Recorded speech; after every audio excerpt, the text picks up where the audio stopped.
Okay, so I want to welcome to our Family Voices two parents. One is Jessica and the other is Stacy. And Okay. I'm Jessica Wu. My kids are in TK and second grade, and they go to Rio Vista Elementary. Hi, I'm Stacy Zinman. I have twins. They are going into kindergarten at Carpenter Community Charter School, and they were in TK last year. and today's discussion is going to be about K-2 students at school. And before we go to start, I just want to tell you that I've always been a secondary person, secondary teacher, secondary counselor, secondary administrator, but my favorite thing is elementary school. I miss my calling. I'm telling you, I miss my calling. My favorite times was the first day of school with the little kids going to school for the first time and watching you ladies crying in the schoolyard and say, it's okay, you can leave the kids, it's okay, they'll be here. And that's my favorite time every single year, is visiting elementary schools. So I just wanted to tell you that I do love elementary kids. So ladies, this is going to be a conversation where you can help other parents to learn about the things that you have changed in your learning for the students this year. And my first question would be, from your experiences in the spring semester, that's when we left suddenly and never came back to school, what positive strategies and habits did you implement with your children for distance learning so that this would be a successful year? Okay, Stacy, tell us what you've done. Hi. Well, my kids this year, I have twins and they're starting kindergarten. And last year they were in TK, so it was their first year at a new school. And so when we abruptly came home, it was a big change, and it is not the same thing as real school or in-person school. But a couple of things that helped. One was the way that I spoke to the children, to my children. I would tell them that this is the teacher asking you to do this work, not that me as a parent was asking them to do this work. And so when they pushed back and said, no, I don't want to do this, or why do we have to do this? My answer was always, well, I'm not asking you to, it's the teacher that's asking you to. And so eventually they would do it. That helped a lot. Interesting. Yeah. How about you, Jessica? Last year with Kinsey, so I have two kids. I have one entering TK this year, and one who was in first and is now entering second. And so with the one that was entering first, we had a lot of trouble with her taking a really long time to complete work. And I used to try to keep her on track, saying like, we got to move on to something else.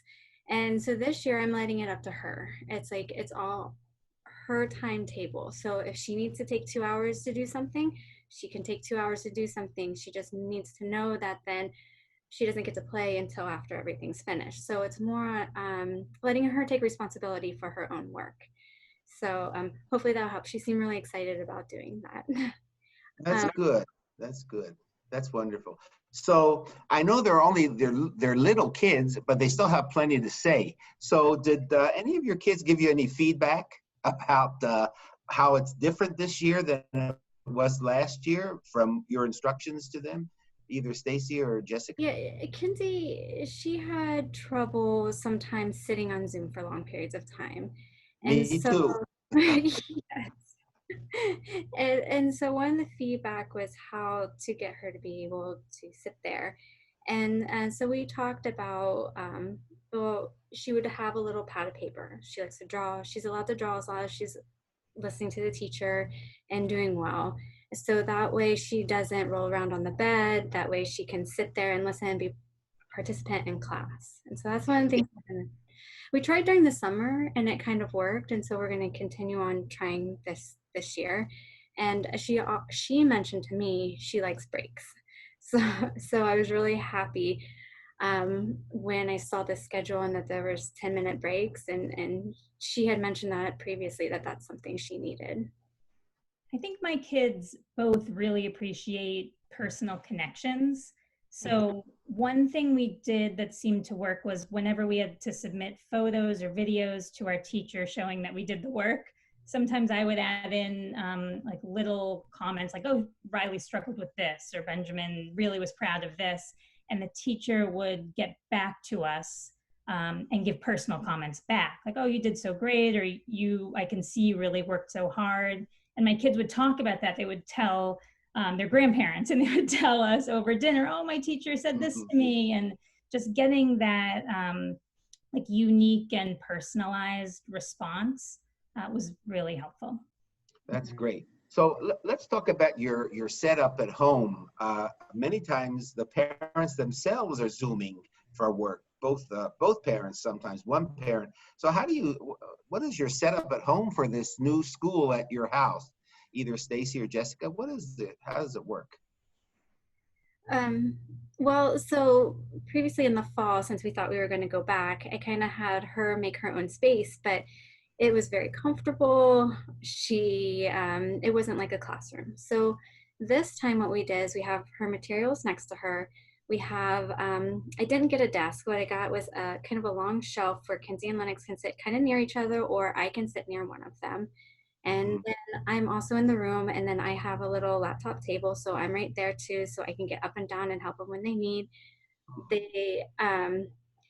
One of the teachers suggested, we'll see how this happens, that they got the computer from school, and then we're going to try to use the iPad for Zoom.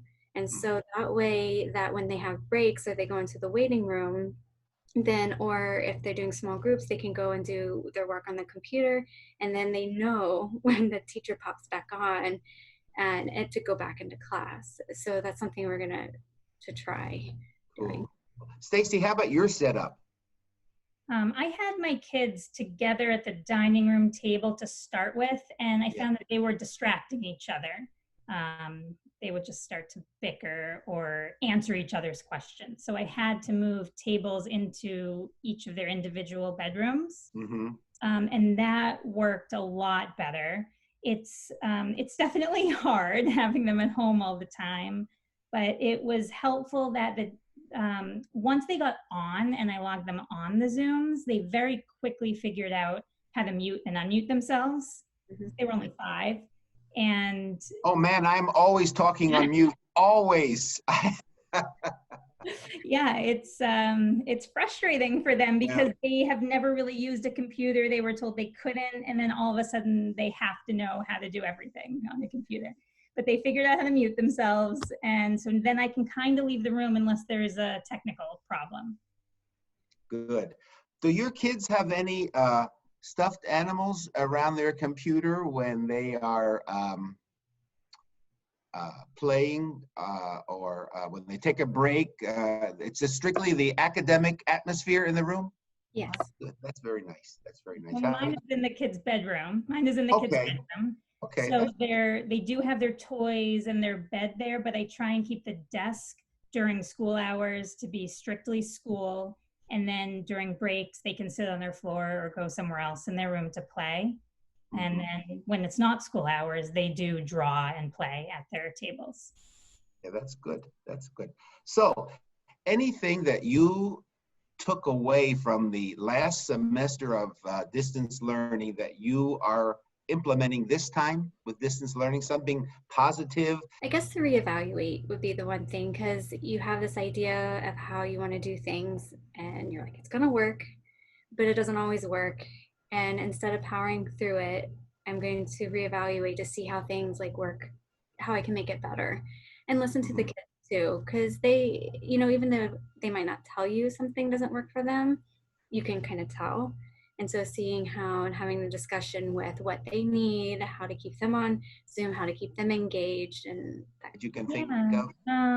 I think just being very consistent with no flexibility in certain things. Like, we are starting at this time, and then you're doing this, and there's no exceptions to that. I mean, sometimes there's flexibility in the time of exactly when things start, but getting dressed, making their beds, brushing their teeth, sitting down, and doing, our school starts with morning announcements. So sitting down, doing that at the same time every day was really helpful, because as soon as my kids see that there's flexibility, they get in there and don't want to do it. Yes.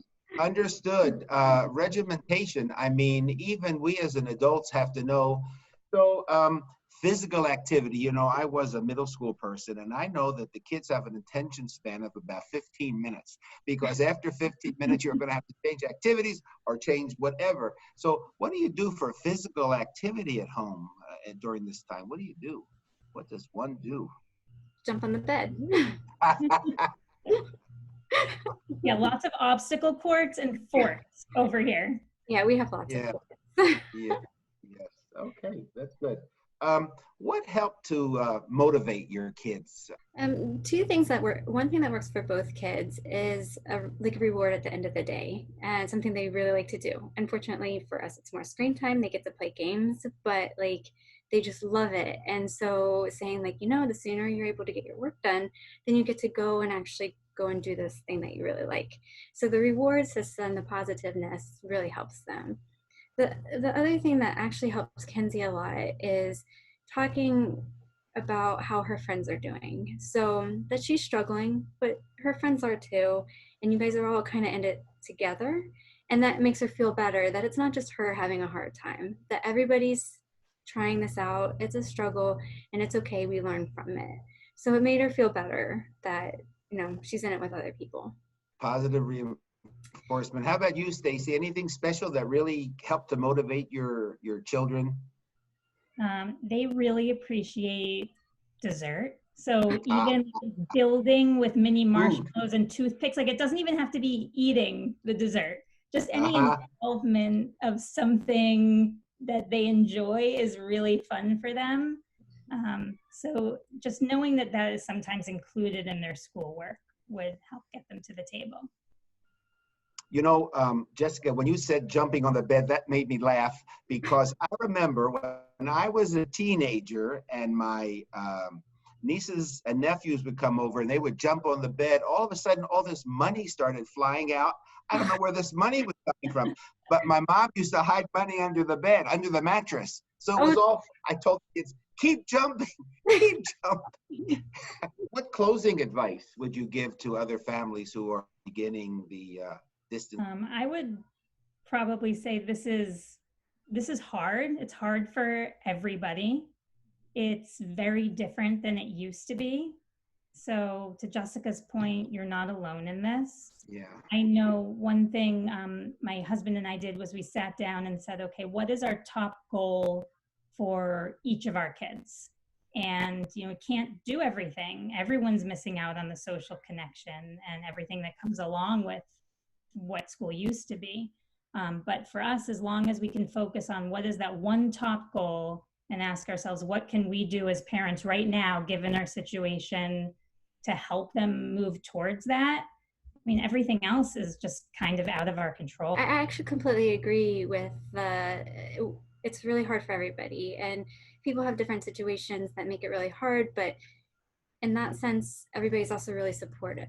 And so, including the school district. And so just as long as people keep trying and keep working toward things and communicating, I think we'll all be able to get through this like together.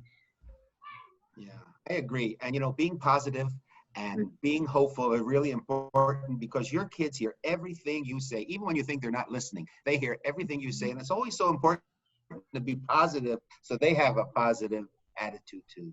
So this was really great. Thank you. So welcome to Family Voices. Today's program is going to be about learning with distance learning for kindergarten to second grade. And I have two wonderful parents here to talk to us about what they have learned. And ladies, how about introducing yourself? Hi. Okay, Jessica.